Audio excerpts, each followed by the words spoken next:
नमस्कार, स्वाभिमानी न्यूज चॅनलच्या बातमीपत्रात आपले स्वागत।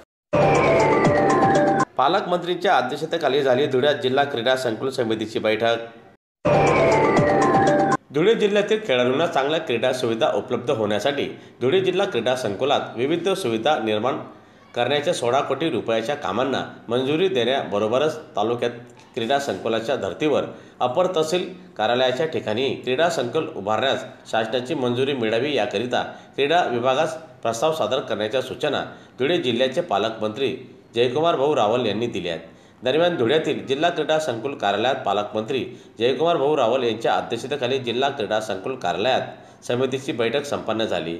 यावेळी समितीचे सदस्यांसह विविध विभागाचे अधिकारी देखील उपस्थित होते। तत्कालीन सगळे पदाधिकारी त्यांनी अत्यंत सुंदर बनवलेले त्याच्यामध्ये दुकानी वगैरे आणि या माध्यमातून क्रीडाला मोठा वाव मिळणार।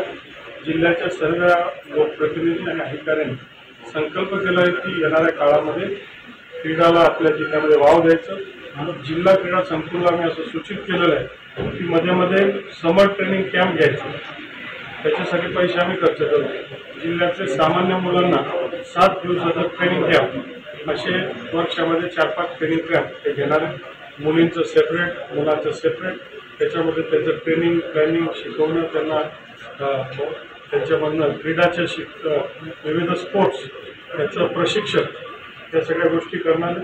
त्याचबरोबर काही जिल्ह्याचे काही 3-4 क्रीडा निवड करून त्याच्यामध्ये जर राज्य स्तरावर राष्ट्रीय स्तरावरचे कोच आणावे लागले तर तशा प्रकारचे प्रशिक्षणचे कॅम्प हे घेणार।